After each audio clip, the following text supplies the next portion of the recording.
Продолжуваме со разговорот, како што најавивме, тука е господинот Славе Младеновски, социолог, познат на јавноста.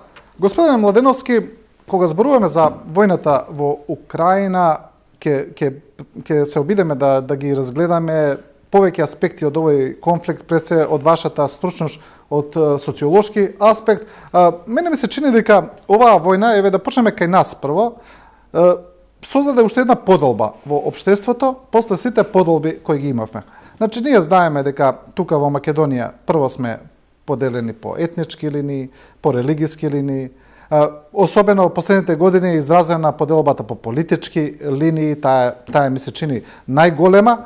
Сега некако гледаме дека повторно се подели општеството во насока на поддршка на Русија и Украина или на Америка и Русија и така натаму. Зошто цело време така се поларизираме? За секое прашање веднаш се делиме. Благодарам за можноста да бидам гостин во емисијата на телевизија 24 за ова исклучително важна тема да размениме мислење и се надеваме дека, како што е вообичаено, медиумот покрај својата информативна улога ќе има една едукативна функција и дека оние што ќе гледаат оваа емисија ќе добијат одредени информации со кои што ќе се согласат и секако ќе потикне на размислување. Во однос на вашето прашање можам да кажам дека ќе се повикам всушност на моето сега искуство, знаење и вештина како медиатор. Во изминативе години, освен тоа што по формално образование сум социолог, јас работев многу на прашањата поврзани со медиацијата, колку е битно за едно општество кое треба претендира да биде здраво, претендира да биде демократско, да постои висок степен на интегрираност околу базичните, националните и воопшто државните интереси во заедницата меѓу самите граѓани по различни основи. Ние не можеме да ја негираме различитоста на луѓето по однос на сите елементи што ги кажавте, како што е политичката припадност, етничката или слично.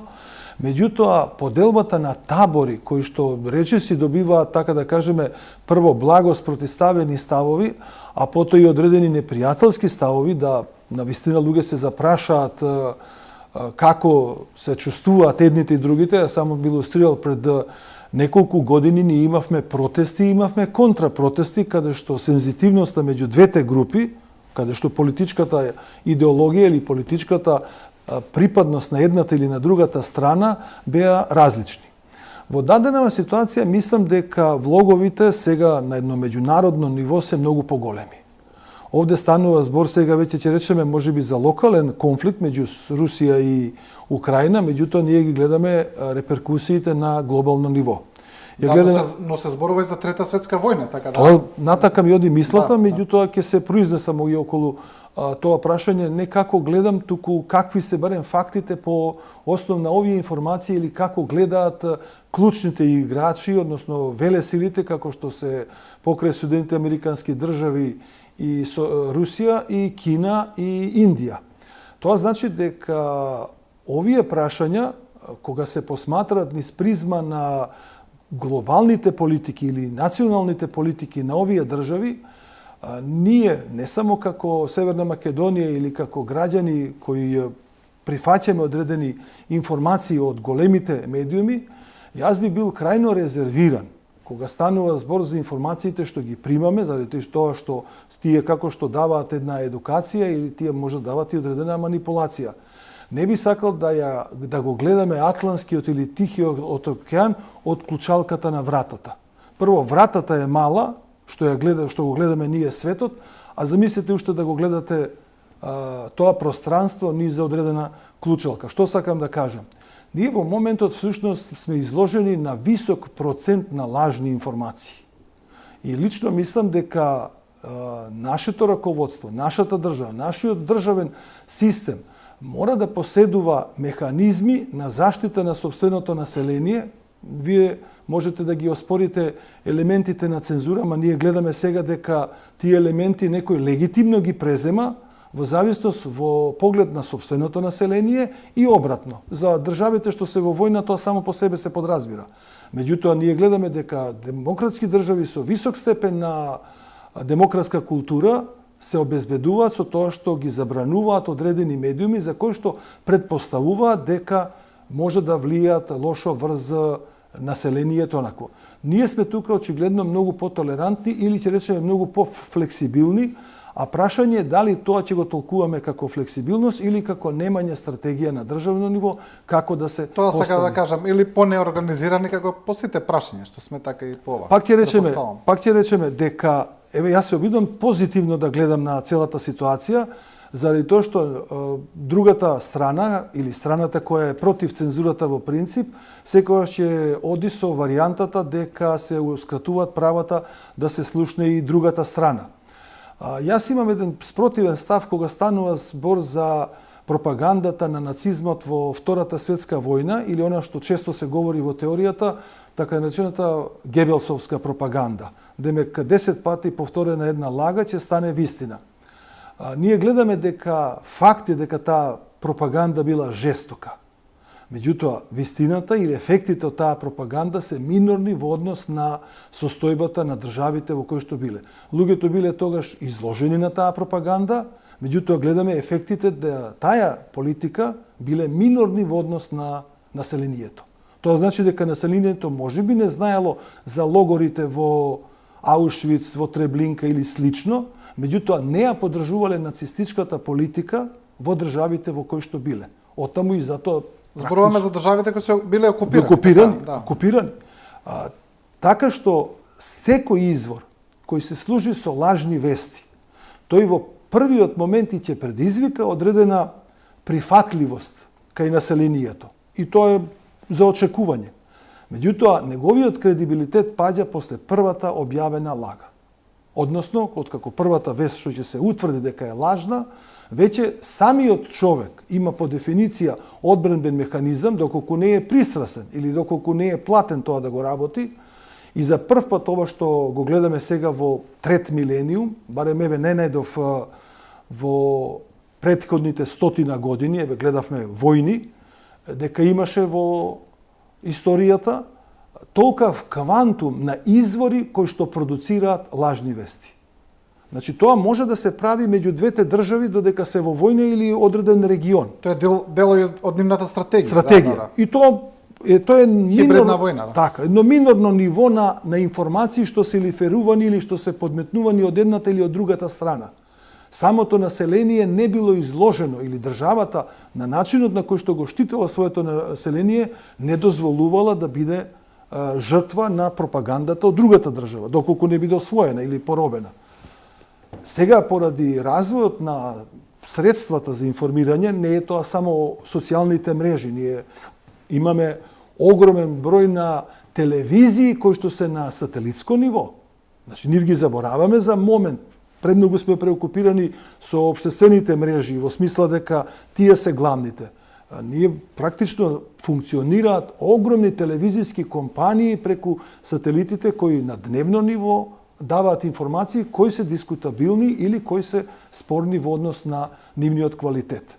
Државите како Македонија или државите во нашето соседство, факт е дека на оваа медиумска борба меѓу големите сили се изложени и во тој поглед ние доколку би поседувале еден систем внатрешен на информирање, да имаме собствена, така да кажеме, агенција, доволно моќна, ја не ја намалувам улогата на Македонската информативна агенција или на државната телевизија, па дури и на националните концесионери, меѓутоа убаво би било како во претходниот период, кога имавме поголема држава, кога можеше да известува таа држава за клучните прашања не преку базичните западни или проруски медиуми, туку испраќаше своји известувачи. Тие известувачи, перцепцијата за вистината што ја пренесува, беше од аспект на политиката на државата што ја штитат. Дали се разбираме? Да. Тоа значи дека не ги застапува интересите на блоковите, на источните или западниот, туку својот интерес. Својата политика, тоа го имате во едукативниот систем, значи во образовниот систем, тоа го имате во медиумите и тогаш можете таа позиција на државата да изградите население кое се обединува околу таа политика. Тогаш самото население не е поделено за руси или против руси, или обратно, за американци. Овдека ќе се послужам со еден податок, повеќе би го нарекол, авторот на Студената војна, новинарот Волтер Липман, практично во 22 година го пишува делото Јавно мислење и ја анализира оваа состојба на медиумите и ја кажува ограниченоста на медиумите. Тие ќе го регистрираат настанот. Меѓутоа останува понатаму сега на другите институции или другите области, како што се стручните области, пред се обштествени чинители, обштествени фактори, да ја анализираат одредената состојба. Медиумот вели нема толкава моќ и толкав капацитет на дневно ниво. Тој е, вика, подложен на многу субјективизам. Вие ако ќе видите една слика како ракетата погодува една зграда и факт е таа зграда не е воен објект. Може било што да биде, дефинитивно да живее цивилно население. И во моментот кога ја праќате таа информација дека едната страна погодила зграда, овде не навлегувам дали се овие, зборам генерално за било кој воен за овој конфликт, за било кој, за било кој конфликт. Меѓутоа, секогаш ќе се најде другата страна која што ќе рече дека од таа зграда било искупукано оружје кое нас не загрозило. И така почнува целата работа. Кога го кажувам Липман како ситуација, тој вели функцијата на вестите е да сигнализираат некој настан. Функцијата на вистината е да фрли светлина на скриените факти. Ние допрва ќе анализираме ситуацијата со руско-украинската војна, реално, и науката тоа ќе се занимава, сигурно без друго, и ќе ги видиме сите овие манипулации што се правени. Како одреден индикатор за кажаното, ќе се повикам сега на книгата на Шелдон Стерн, која објави во 2012 година, точно 50 години од кубанската криза. Јавноста е запознаена со таа криза во 13 дена кога светот се плашеше дека предстои нуклеарна катастрофа. Нешто слично како и сега. Речиси сега се враќа да ви се видат решенијата од таа ситуација. Шелдон ја анализира кубанската криза низ призма на тајните разговори што ги води Кенеди. Овдека он посебно укажува дека не очекувал, веројатно Кенеди, разговорите се негова собственост и дека некој ќе има можност да ги слуша тие разговори. Ете, за волја на вистината, овој автор ги слушнал тие разговори, ја напишал книгата и таа се сведува на следново. Фактички митот кој што 50 години е одржуван од страна на новинари, социолози, политиколози, дека всушност кубанската криза е производ на волјата на Никита Хрушчов, тогашниот советски председател кој инсталира ракети, а мудрата политика на Кенеди ја спречува војната, всушност укажува дека Кенеди е тој кој создава страв од нуклеарна катастрофа и он вели: одговорот според Стер е едноставен. Америка не била во смртна опасност, туку владата на Кенеди. Ова е само едно мислење, 50 години после тоа, што сакам да укажам дека и ова мислење може да се проблематизира, значи ова е само едно мислење, кое исто така е подложно на критика на јавноста. Веројатно сега ќе дојдат некои други. Тука има неколку елементи што он ги укажува и мислам дека паралелата во анализата на руско-украинската војна треба да се земат предвид. Инсталирањето на ракетите од страна на Советскиот сојуз на Куба по барање на тогашниот председател Фидел Кастро во американската политика на тогашниот председател се третира како сериозна закана за безбедноста на Соединетите американски држави. Авторот Стерн кажува дека Хрушчов сепак кажува дека тие ракети, со едно стручно сега гледање, не биле ставени на боевите глави на ракетите, значи дека не е директна опасност. Не биле вепонизирани. Да. Меѓутоа, има еден друг елемент што он го кажува, а тој е инсталирањето на ракетите по должината на турско-советската граница од страна на Соединетите американски држави. Она што е понатаму услов во решението на кубанската криза е всушност ветувањето од страна на американците дека со повлекувањето на ракетите од Куба, тие ќе ги повлечат ракетите од Турција. Но тогаш тоа решение не било јавно. Не, тоа е исклучиво тајно решение кое што всушност Кенеди не сакал, не смел или било која причина била да ја признае како повлекување во однос на политиката спрема Советскиот сојуз. Сакам да кажам дека големите сили поседуваат модели, поседуваат протоколи, кои ние не можеме да ги предвидиме или не можеме да ги знаеме заради тоа што не располагаме со точни информации. Она што Стерн го укажува, всушност вели дека Кенеди е единствениот председател во блоковската политика кој е најопасниот. Заради тоа што првиот се заканил со употреба на нуклеарно оружје, а всушност тоа му требало во политичка пресметка со тогашниот подпредседател на Америка Никсон, кој што го обвинил дека лаже, дека Соединетите американски држави заостануваат зад нуклеарното наоружување во однос на Советскиот сојуз. Стерн вели, вистината е дека Америка била 7 пати посилна во тој поглед. Да, но тоа се дознава многу подоцна. 50 години подоцна. И сакате да кажете дека и после ова што сега се случува, некои работи не ги знаеме сега, можеби ќе ги дознаеме некогаш. Апсолутно, тоа да немаме дилема, не е само кубанската криза. Значи, овде ка анализирам чисто методолошки, дека како научници, како луѓе што анализираме одредена состојба, треба да бидеме крајно внимателни во однос на искажувањето на оцената. Дневната политика е точно на актерите на политичкиот сегмент. Ние фактички гледаме дека и Бајден и Путин не се бесконечно предодредени како човекови суштества да живеат. И тие има ограничување на век на живење. Меѓутоа, базично е дека интересите на државите ќе останат. И таа поларизација што тие создаваат на планетава е сериозна од аспект на едината на 8 милиарди луѓе. Во дадената ситуација ние гледаме како предпазливо Кина и Индија, не случајно ги спомна во почетокот како големи држави, се однесуваат во однос на овој судир. Дека тие си го гледаат својот интерес во даденава ситуација и дека на долг рок ќе гледаат овие држави да потрошат што може да потрошат, па потоа тие да се нудат како кредитори, тоа ќе биде сигурно. Меѓутоа, сосема е подруга ситуацијата вие кога ќе излезете како победник во дадената ова ситуација, а сосема е подруга ситуацијата кога на крајот сите ќе бидат во загуба.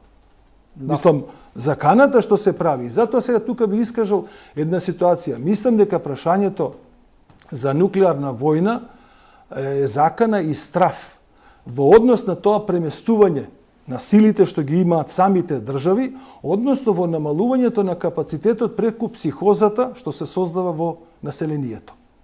Значи, таа закана од аспект на државите не е реална, меѓутоа од аспект на стравот што се создава во рамките на овие држави кон друга држава е голема. Значи тоа треба да создаде некои други процеси кои се предвидени. Кои што ќе им овозможи на државите да се престројат меѓу себе и овдека сега би искажал еден податок, ние не сме ги заборавиле лекциите што сме ги изучувале претходно, меѓутоа да немаме илузија дека империјалните војни или империјалистичките војни никогаш не се завршени.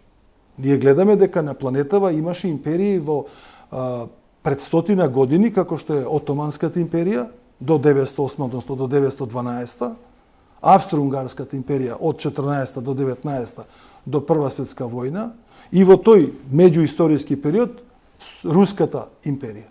3 империи во рок од 20 години се распадна. Да, но има една парадигма во поглед на тоа. Нормално дека и тогаш империите војувале за ресурси, тоа било главниот мотив и територија, така ми одеше мислата. Ресурси и територија, но сакам друго да ве прашам, сега има една друга теза дека всушност сега зад модерните империи стојат корпорациите, дека сега е корпоративниот интерес, значи зборуваме сега за корпорации кои се толку големи што имаат буџети да речеме поголеми од државите. Дека всушност нивните интереси, кои се повторно интереси за ресурси, во основа и за пазари и за пари, стојат зад државите, а не чисто идеолошки интереси, како што многумина мислат, па така ги прават најчесто поделбите по идеолошка линија, но не разбираат дека зад тоа не стои идеологија, туку стои само интерес и капитал. Капиталот. Немам дилеми во однос на одговорот на ова прашање, затоа што и самото ваше прашање оди во насока на мислата што ја започнав. Империјата не е само идеологија. Она во основа е заштита на интересот. Значи, заштита на интересот ние гледаме, јас ја илустрирам тоа сега со примерот, пак повторно, колку е подалеку настанот, толку помалку емоции ќе користиме во однос на анализата што ќе ја правиме. Еве ќе ве вратам за момент во 1492 година во Европа. Тогашните држави Велика Британија, Холандија, Белгија, Франција и Шпанија и Португалија. Се големи сили како морепловски држави. И всушност капацитетот на нивните држави бил толку голем што тие стварно и реално сакале да отидат надвор од своите простори, да најдат зачини, значи за нив поим била Индија или Кина. По таа среќна околност се теа откриле сосема друг свет како што е Америка. Главната битка и богатството што Шпанија, Португалија и овие држави пред се го добивате всушност рудното богатство и зачините кои на европскиот пазар се продаваат со невидена онакво. Денеска кога ќе излезе еден председател како што е председателот на Русија и ќе даде изјава дека Русија поседува резерви на плин кои се вон вселенски, значи кои што можете да ги трошите во наредните 50 милиарди години. Може би претерува човекот, еве замислете 500 години да ги користите. Па да, тие се така како има некои проценки дека се речиси неограничени. Неограничени. Може да се користат. Во дадената ситуација, секоја друга држава што себе се доживува како моćна, таков ресурс сака да го поседува. Начинот на кој што ќе дојде до него може да биде најразличен.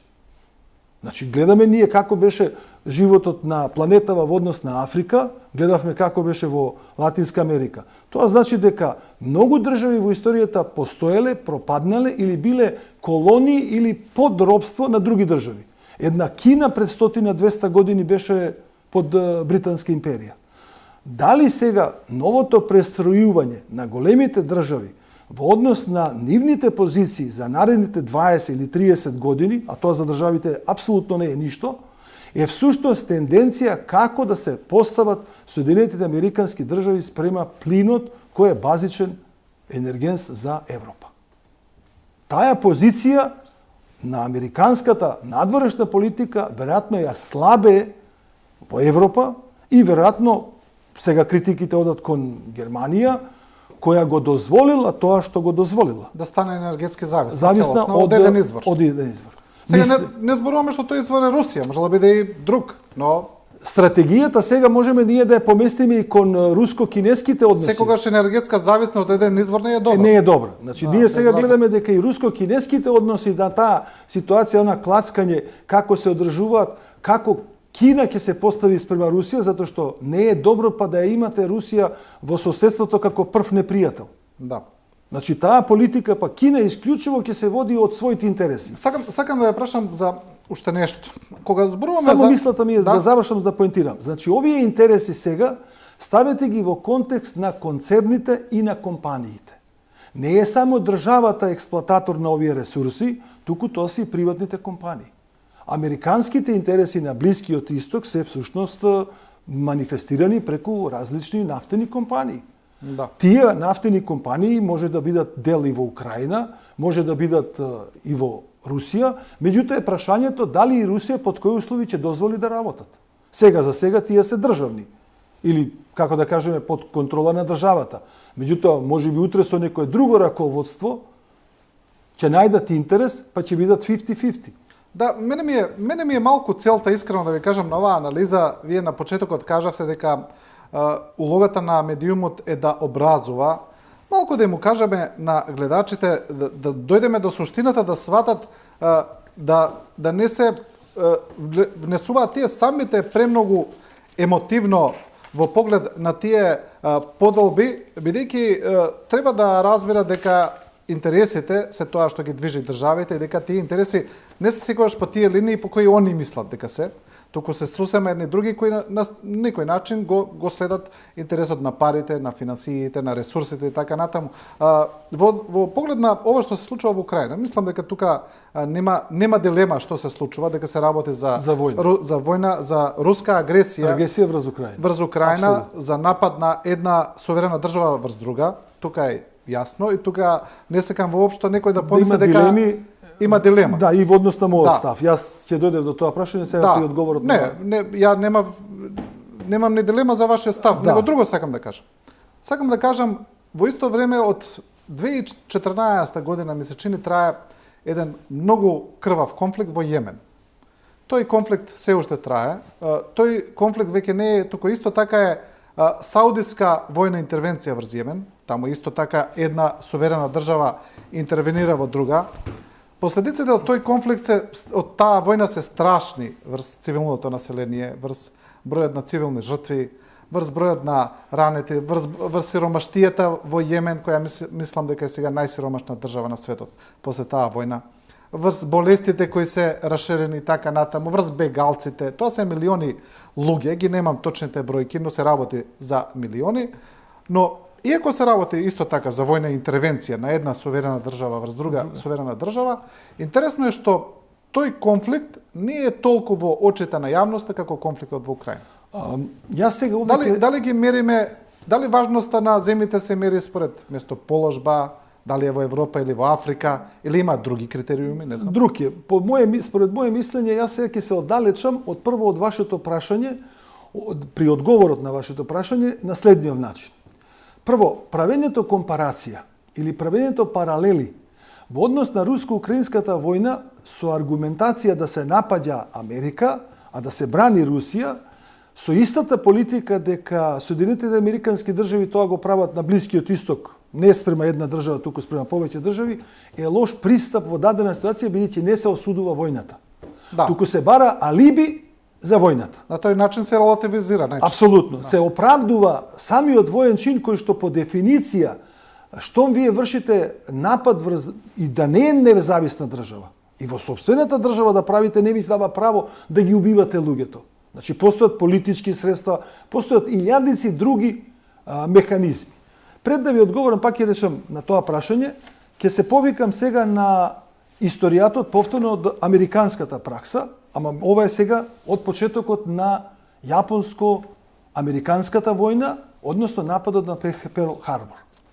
Прво што прави председателот на Америка, тогашен Рузвелт, донесува извршна наредба 120.000 американци, значи американци со јапонско потекло, иако стриктно не се потенцира во наредбата, меѓутоа праксата тоа го покажува, да бидат според нивниот израз интернирани, други кажуваат затворени, во 10 кампови. Вкупно 120.000. Тие таму престојуваат 3 години и она што е карактеристично, вика, живеева во страв и сомнеш спрема нив. После тоа се пуштени.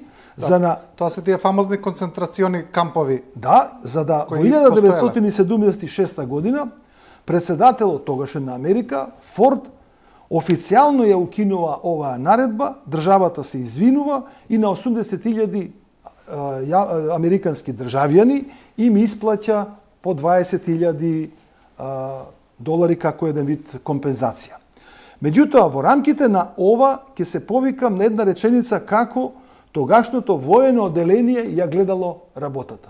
Тие јасно, кога му кажале на тоа воено оделение, дека не може да ги затвараат американските државјани, повикувајќи се на уставот, одговорот бил за нас уставот е парче хартија. Сега, ова ќе го спојам со вашето прашање. Кога станува збор за националната безбедност, се е дозволено. Така сметаат големите сили. Кога станува збор за геостратегијата, за нивната политика, како тие гледаат на безбедноста, се е дозволено. Еве, поставете си го прашањето, ако медиумите не се јавуваат како она што го рековме, барем да го констатираат настанот, како може Обединетите нации да молчат? Како може десетици други меѓународни организации на кои што стоиме ние, значи не бараме паралела да ни споредуваат во однос на определувањето на ставот за Русија и против Америка, туку бареме да го осудат чинот на војната спрема било кој цивилно население или било кој напад врз независна или суверена држава, независно какви се интересите. Сега кога би ме прашале или кога би го прошириле тој аспект на гледање, јас стојам на ставот дека апсолутно Русија имаше уште време, како што имаше и уште време и Америка, да не инсистира на незината политика, државите во близината на Русија да бидат членки на НАТО. Или обратно, Русија да не брза со војна интервенција кон овие држави, во случајот кон Украина, плашејќи се од инсталирање на нуклеарни ракети. Тоа значи дека времето како фактор покажува дека овие политичари не се мудри политичари или строго партикуларно го гледа интересот на своите држави денес и сега. Тие кога би го погледнале интересот на планетата и кога би го погледнале во еден поширок контекст. Единствено ако војната не е закана за ново престројување. Тоа е она што сега немаме ние факти, каде ќе се одрази ова. Можеме само да претпоставуваме. Да претпоставуваме. И да анализираме. Дури сега мислам дека Европа или европските држави ќе бидат колатерална штета заради оваа политика на зависност од Русија, меѓутоа и заради овие санкции кои што ќе ги погодат слабите и онако. И да се вратам сега на Јемен. Не е Јемен ниту првата, ниту последната држава каде што јавното мислење се оглушува од дадена ситуација. Сега ќе кажам еден податок кој што ние постојано го потенцираме и го гледаме колку е сензитивен затоа што живееме со луѓе од различна вероисповест и се ни е блиско тоа. Блиско ни е припадноста затоа што и во поранешна Југославија имавме муслиманско население и сваќавме дека и таа култура може да има вредности, како што и ова другото население, христијанство, иако во тогашната држава поголемиот број беа атеисти ако гледаме, сега гледаме дека се создава една психоза до пред 2 години, таа психоза беше кон муслиманите. Да не се навраќаме на снимките од државите кога доаѓаше ова население или на инцидентите што се случува во држави. Зборуваме за бегалците, за мигрантскиот бран, за тоа. И за целата психоза што се создаваше на заканата од потенцијални терористички напади. Никој не вели дека тие терористички организации не се реални и објективни. Ама вие не можете да создавате таква психоза меѓу сопственото население, да не знам колку е битна Унгарија, Бугарија или Словачка во Европа, кога се знае дека новите терористички напади се изложени Франција и претежно Велика Британија, односно Соединетите Американски држави. Каде е забележан, да речеме, напад во Литванија од страна на овие муслимански групи. Ние кога ја градиме таа безбедносна ситуација, треба и реално да ги проценуваме ресурсите. Зар вие како министар за одбрана на една Словачка би трошеле ресурси за не знам какви, се нормално, тие држави што се членки на НАТО е друга политика. Меѓутоа, еве сега се виде ситуацијата колку и самото создавање на психоза, со примерот со дрон се вика, така? Овој што влезе во Хрватска. Барем по она што ги читам хрватските медиуми, знаете на што отиде јавноста, под што не штити НАТО. Значи, онаа критичка јавност која е против НАТО, ова го искористи како ситуација, демек дронот влегол од неколку држави на членки на НАТО за да стигне до кај нас. Мислам, пазите, тоа е, ако ќе ве подсетам само на примерот со Цесната, со германецот што слета во Москва на Црвениот плоштад. Значи, тоа се приказки за мали деца. Во која смисла приказки за мали деца? Па приказки за мали деца да се дерогира наводно нечиј безбедносен систем за да наводно трошите пари. Да платите сега наместо 2,1, 2,4% од вашиот бруто домашен производ, да купите противавионска одбрана и слично. Но тоа се случува во пракса. Значи, рече се сите членки на НАТО сега земите на евро трошоците за одбрана. Така е. Еве Германија ги подигна на 100 милиарди. Тоа значи дека овие слабиве држави што се, тие со таа економија што имат, они ќе станат зависни сега од тој корпорацијски капитал. Тие пари мора да се најдат некаде да се претворат. Сега, дали Кина ќе биде играчот кој што ќе биде кредиторот на таа политика, ние не знаеме. Ќе дојдеме до Кина, сакам уште едно прашање да ве прашам, ова е повеќе од социолошки аспект, за она што го зборуваме за поделбите. Интересно ми е што поделбите се предодредени кон некоја страна, од страна, еве, кај нас зборуваме во Македонија, од страна на луѓето. Па така, луѓето се однапред решени кого ќе поддржуваат во овој конфликт, да речеме, дали се за Русија, дали се за Украина, дали за Соединетите Американски држави. Интересно е кога зборуваме дали тие поделби одат по религиски, по етнички линии. Тука е интересен феномен што двете држави се православни, да речеме, кои војуваат. Ма и со идентично население во висок процент. Да, но сепак Украина се гледа како персонификација на Западот на некој начин, барем поголем дел од државата. Бидејќи ја поддржува Западот, па така се ми се чини. Сакам да ја прашам во однос на предодредеността на тие поделби. Значи, луѓето се определуваат за една страна и на нив потоа фактите, аргументите кои ги добиваат, кои се навистина факти и аргументи, не зборам за лажни вести, оние кои се вистините. Може да се видат дека се точни. Значи, не им го менуваат мислењето. Ништо не може да им го смени мислењето. Па и кога ќе видат нешто, без разлика за која страна е, сега не навлегувам што е негативно, тие тоа не го перцепираат. Си остануваат на својот предодреден став, тие се оглушуваат од тие информации и ги игнорираат едноставно или ги релативизираат и се продолжуваат. Зошто постои таква една генерализација која не може да се смени кај луѓето? Во основа, одговорот на ова прашање ќе се обидам со два индикатора да го релативизирам. Факт е дека постои висок степен на идентификација во однос на ставовите што ги дистрибуира, ќе речеме одреден центар, не е битно дали се лажни, ќе претпоставиме дека е висок степен на точни информации. Да. Значи, овој степен на идентификација се поистоветува по различните линии. За прв пат во овие 20-30 години, откако ние бевме пред чекалната во НАТО, постојано во Македонија имаше групи што го повикува така нареченото словенство, што ние не негираме дека сме по потекло од тоа, за разлика од онаа политика што бевме дека сме антички македонци. Меѓутоа, не најде плодно тло во аспект на голем број на население, таа идентификација, односно најде кај одредени групи. Сега, таа идентификација, па од друга страна не предизвика речиси никаква партиципација. Во социологијата вие можете припадноста кон одредена верска заедница, кон одредена политичка заедница, да ја манифестирате со прифаќање на незините ставови. Меѓутоа, доколку немате конкретна реакција, или таа реакција е толку минорна во однос на бројот на луѓето, да вие всушност не представувате никаква политичка закана или сила. Меѓутоа, заради медиумите, заради можностите што ги имаме денеска, галамата што се создава со овие, се добива впечаток дека македонското општество е многу поделено. Според некое мое мерење, она што го кажа во почетокот како медиатор, поделеноста во нашето општество можеби најмногу е во политичкиот поглед. И сега ќе објаснам зошто. Ние поделбата во поглед на етничката или религиската ситуација не ја зимаме како фактор која што не одредува меѓу луѓето да живееме. Ние не правиме поделба кој ќе отидеме на Буњаковец или на Битпазар, дали човекот е од една етничка заедница или од една религиска заедница. Купуваме дали ни е скапо или ефтино, дали е квалитетно или неквалитетно. Ние ни во времето на решавањето на спорот со Грција не создадовме институционално мислење да ја мразиме Грција. Може би сега смешно ми звучи тоа што ќе го кажам, што Бугарија се јавува како држава за некаква фобија што се создава институционална од страна на македонскиот народ. Тоа небулоза невидена.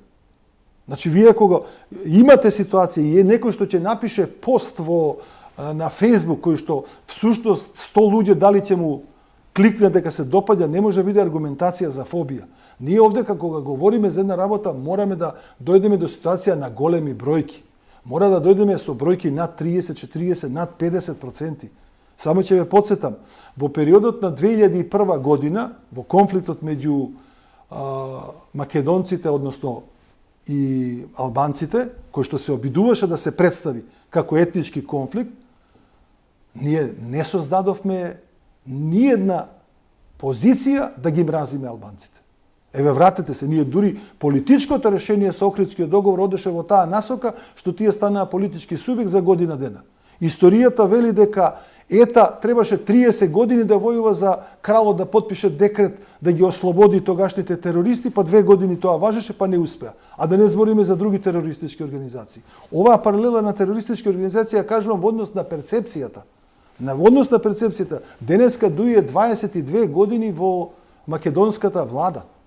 Тоа покажува една вид еластичност на мнозинскиот народ да ја прифати таа политика или да рече да се дистанцира од онаа политика која што беше размена на територии. Населението не се јави како колатерална штета едни со други да се мразат. Меѓутоа, поделбата што ја гледам како многу посериозна е политичка. Се гледа дека во континуитет, она што го имавме во изминативе 10, 12, па и 15 години, слабоста на државата или институционалната слабост на државата да не одговори на корупцијата и на криминалот, всушност стана заробено општество или заробена држава. Тие оцени не ги дадов ја, тие оцени ги дадоа сега самите луѓе кои што биле дел од тој државен апарат. Точно дека со промената на политичката влада нешто се проба. Меѓутоа, далеку од тоа во перцепцијата на населението има правда, има мир, дека е судската разрешница онако. Гледаме колку судовите бавно ја донесут. Инаку екзекутивно да се донесе за 2 до 3 години тие ситуации. Ние ќе забораваме на таа ситуација. Ние немаше да имаме таа политичка поделба веќе ни во рамките на тој дел. А сега гледаме дека двете политички партии, во кои што едната отворено веќе лобира против она што се нарекува политика на државата, или се обидува да фати тука некој поен на овие незадоволните, мислејќи дека со таа калкулантска игра ќе добие нешто. И кога ги читате всушност порталите или ставовите на луѓето по овие општествени мрежи, вие всушност гледате два табора кои што се препукуваат на едно крајно примитивно терминолошко ниво, кој што апсолутно нема никаква политичка анализа, дури е дискутабилно дали тие луѓе реално постојат. Така да тоа е само една битна фама која што треба реално да се има во однос на ситуацијата. Се додека немате партиципација која ќе се види на терен или која ќе се манифестира во однос на таа јасна позиција спрема Русија или контрапозиција спрема Америка и обратно, како сакате толкувајте ги овие ситуации, лично мислам дека тоа е во доменот на една прифатливост за нашето општество. Во однос на ова што го кажавте вие со хрватскиот дрон, тој е интересен пример, бидејќи како што и вие сами откажавте, таму веднаш се разви една дебата за улогата на НАТО, треба НАТО, не треба НАТО, дали не штити или не штити. Ми се чини дека и кај нас постои таа дебата, особено после рускиот напад врз Украина. Сега повторно тука таа се реактуализира, па дали сега ние како членка на НАТО може да бидеме да имаме некакви реперкусии од страна на Русија, па дали доколку НАТО се вклучи во војна, ние треба да учествуваме во таа војна. Значи, сега повторно имаме дебата дали е добро што сме членка на НАТО или не е добро што сме членка. Мојот став е тука дециден. Македонија за прв пат, откако сме независна држава, не се плаши за својата закана и за својата внатрешна стабилност, односно закана од надвор и внатрешна стабилност со членството во НАТО. Бугарија, Албанија, Грција се членки на НАТО, тука и Црна Гора. Тоа значи дека ние не сме голема држава. И НАТО има мисија на Косово. Да, и Косово го изумува. Воено е присуство на Косово. Не се членка, но тука е НАТО. Апсолутно. Ние не сме голема држава, не сме ни богата, не сме ни силна држава. Перформансите што можеме да ги имаме во дадена ситуација, не можеме да одиграме улогата на неутрална држава. И да сакаме. Не сме Австрија в 45-та, во која што доаѓаат руските, односно советските трупи кон Берлин, ама не сме ниту Шведска, ниту Финска, во кој што непосредно соседство имаме во однос на картата на ниту Швајцарија. Швајцарија е малку подруга заради тоа што не е производ на блоковската политика, туку на внатре историски контекст што е внатре. Она е тоа што е пред оваа Втора светска војна. Овие држави неутралната позиција исклучиво ја градат од позицијата на Советскиот сојуз. Вие да го имате Советски сојуз за да претендирате да бидете членка на НАТО како Шведска и Финска, тоа е многу тешко. Меѓутоа, Австрија е компромис меѓу големите сили. Исто како што социјалистичка тогашна Југославија е компромис. Ако ја погледнете картата на Европа во однос на она што се нарекува НАТО или Варшавски пакт, ние ќе ја видиме линијата некаде на границата со Австрија, односно со Словенија. За 20, односно 30 години од моментот на членството, сега централна позиција на границата со НАТО дојде Украина. Оваа позиција, кога се посматра од аспект на рускиот аспект, значи гледано од аспект на 20 години во иднината, го доживуваат како закана. Таа позиција на Русија, она како голема сила, со 6800 нуклеарни боеви глави, нема да го дозволува. Тоа не станува збор дали јас и вие ќе се согласиме или некоја помала држава во тој поглед ќе каже нешто во Обединетите нации или ќе објави во медиумите. Она крајно себично, и тие беа пораките. Ако не постои Русија, нема да постои ни планетава. Тоа далеку од нормален човек да го изјавува. Меѓутоа, ние исто така гледаме низ историјата, имало многу ненормални личности кои што изјавувале, па ја доведувале во прашање нечија или туѓа безбедност. Меѓутоа, за прв пат сега имаме безбедноста кај што е загрозена на планетарно ниво. Сега, позицијата што ја кажате во Македонија, всушност нашата стабилност е гарантирана со членството во НАТО. Колку год да сме ние лоши на внатрешно ниво, по однос на прашањето на медиуми, по однос на прашање демократија, по однос на прашање на корупција, со самиот чин што сме членка на НАТО, не штити од евентуална закана од друга држава. Прашањето е веќе сега за кого и кој би можел потенцијално да дојде воено во Македонија. Тоа е надвор од памет, меѓутоа дека сме подложни на влијанија од различни структури, да речеме колку што можеме да прочитаме, кинескиот капитал може да биде многу привлечен, така, рускиот капитал и така натаму. Како ние, како и влада или како држава утре, не само оваа влада, ќе се одредува по тоа прашање, тоа е веќе прашање дали ќе ги следиме тие стратешки интереси. Може некаде ќе стигне и опомена, исто како што стигнуваше до кон овие големите држави. Ние сме веќе членка на НАТО, тоа е завршена работа, но така. претходно многу се тие што се критичари, да речеме, на таа идеја, секогаш велеа, но зошто да не бидеме војно неутрални? Еве, една Србија е војно неутрална. Може ли Македонија да биде војно неутрална? Почетокот и воведот ми беше позицијата за Македонија невозможно да биде неутрална, прво зашто не е голема држава. Второ, неутралноста мора да ви ја гарантираат големите сили. Сега ќе се повикам повторно на историјата, односно на пример од историјата. Значи не можеш ти сам тоа да се решиш. Дека сакам неутрален. Мора да ти го признаат статусот овие дека си неутрален и да ти дадат ситуација зашто си ти неутрален. Што е тоа што ти заради својата геостратегија. Не случајно го кажав елементот на Словенија и Австрија, каде што позицијата била железната завеса или студената војна, сега е на границата со Украина. Значи, овие држави биле членки во Варшавски пакт и биле членки во НАТО, ама измеѓу нив има некаде, освен Германија, источна или западна, има држави кои што се неутрални. Но интересно е ова што го кажувате вие, најголема потврда доаѓа од зборовите на украинскиот претседател Зеленски, кој вели дека тој би прифатил сега војна неутралност, но со гаранција од големите сили. Таа гаранција е, повторно ќе речам, релативна, ама тоа е, да речеме, политика сега за денес утре да се прекине војната. Утре ќе дојде друг претседател. Еве, ние гледаме дека Будимпештанскиот или Минските договори не важат. Значи, не е битно кој ги потпишал. Се нема да навлегувам во детали на договорите што се правени, меѓутоа факт беше дека Соединените американски држави, Велика Британија и Русија ја гарантираа безбедноста од напад од една држава, доколку Украина ги предаде нуклеарните боеви глави на Русија. И тоа функционираше. Ама сега се покажа дека не мора Украина да има нуклеарни боеви глави свој, со самиот чин што некој сака во незината територија заради своите интереси да инсталира нуклеарни, ја прави Украина колатерална штета. Затоа времето, што го кажувам јас како политика, во кое што вие ќе направите пријателски односи дека членството на Украина во НАТО не е закана за Русија, ја не знам како би можело тоа да се направи сега. Сега веќе е невозможна мисија. Сега на Зеленски му доаѓа после 20 дена, после 40 дена, реално позицијата на Украина да биде неутрална. Се, вратете се 46-та година назад. После Втора светска војна, која е позицијата на тогашна Југославија? Држава која што успева да се формира, така да кажеме, од братоубиствена војна, држава со неколку религии, држава со неколку народи, одеднашка се обидува да стане фактор во рамките на тој меѓународен поредок. Не е битна ни улогата на Тито. Значи, тука станува збор за цел еден концепт кој што вие се обидувате од 46-та, па до некаде 60-та година, до доаѓањето на движењето на неврзаните, зашто 49-та е формиран НАТО пактот. Од 49-та до 55-та немате Варшавски пакт. Во 55-та го имате Варшавски пакт како одговор на оваа ситуација и во 60-та година, 61-та година го имате движењето на неврзаните. 62-та година е кубанската криза.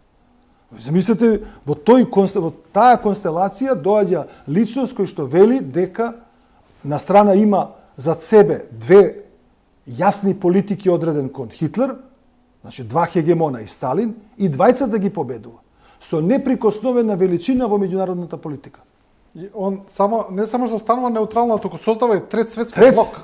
Тој блок е сега. Тие принципи на таа коегзистенција, јас се обидов сега, ги најдов, ги прочитав. Вие кои ќе ги прочитате, да ги примените во принципите на решавањето на руско-украинската војна, вие ќе се изненадите што станува збор. Вика, двете држави можат да соработуваат и покрај различни општествени или идеолошки уредувања. Активна соработка во различни области, пред се во безбедноста и работење на мирот. Меѓународна соработка во согласно со принципите на Обединените нации, форма на меѓународна соработка каде што едно општество може да се менува и каде што едно општество не може да инсистира само да биде закоравено или зацврстено на тоа ниво. И после принципите од оваа декларација на меѓународно право вика забрана за закана, употреба на сила против територијата, мирно решавање на меѓународни спорови, забрана за интервенција, мешање во внатрешни работи на други држави, сувереност, еднаквост на државата. Овие точки што се прецизно само да Ова се принципите на коегзистенцијата на активна мирољубива коегзистенција која е вградена во политиката на неврзаните, а овој вториот дел е декларација на принципите на меѓународното право, пријателските односи и соработката на државите на Обединените нации. Значи, ние практично имаме принципи како да ги поставиме односите. Прашањето е што го реков. Очигледно за големите сили, па дали се ќе речеме Украина или Јемен, Палестина или било која држава, по однос на ова, штом вие преземате воено действие, еве само повторно како илустрација, ама не сакам да се прави таа паралела во однос на Русија и Украина, туку само како податок. Дали американската политика предводена од председателот Буш тврдеше во Обединените нации дека Садам Хусеин има оружје за масовно уништување? Да, тоа е најчесто спомнуван пример, да. И апсолутно, не, ама не само што е пример, тоа е цела политика вградена на таа премиса. И вие да дојдете во ситуација, и сега нормално... Потоа ЦИЕ излезе и конкретно кажа дека нема да го... Дека нема. Пазете, за помалку од 50 години. А за 50 години? Многу рано брзаме и затоа мислам дека мудроста на едно раководство, па дали е политичко, дали е стручно, дали е научно, токму во тоа затоа што државите мора да се вратат на овие принципи. Ние не можеме да градиме односи со Русија, со тоа што вечерва ќе го забраниме Чајковски во Македонски народен театар или во Македонска опера и балет. Или да кажеме дека Достоевски не треба да се чита. Мислам, не сакам да помислам на таков вид на ниво на разговор во однос на се. Да, можеме да дискутираме околу некои личности кои што се во доменот на спортот, културата, неутрални да речеме, меѓутоа имаат и политички ангажман. И тие застануваат. Тогаш државата има право, по моје мислење, да биде флексибилна, односно да биде нетолерантна спрема личноста која што тоа го прави. Инаку за овие личности кои што апсолутно немаат ништо со она, дури на пример еве конкретно за оние што сакаат и слушаат класична, односно сериозна музика, нема несериозна, а може да го слушаат седмата симфонија на Шостакович, кој всушност ја пишува 42 година како одговор на агресијата на нацистите, односно на Германија врз тогашниот Советски сојуз и во слава на победата што се случува. Тоа не можете вие да му го оспорите како вредност на рускиот народ, па дури и сега како аргумент да го пуштите на овие, дека и таа музика се бори против злото, макар доаѓала и од Москва. Да. Добро, господине Младеновски, ви благодарам за ова гостување. Благодарам и за Мислам можноста. дека од многу различен аспект ги анализиравме овој пат работите. Јас се надевам дека не застанавме во однос на страната на таборите. Најлошо од ова што може нас да ни се случи, јас често кажувам примери во таа насока. Ако веќе не сме направиле нешто добро или нешто корисно за општеството или за населението, зашто претпоставам дека и деца под 18 години слушат, барем да не направиме штета. Тоа би било поразително како медиум и лично за мене како човек или како родител или граѓанин на Македонија. Да, ви благодарам уште еднаш за гостувањето.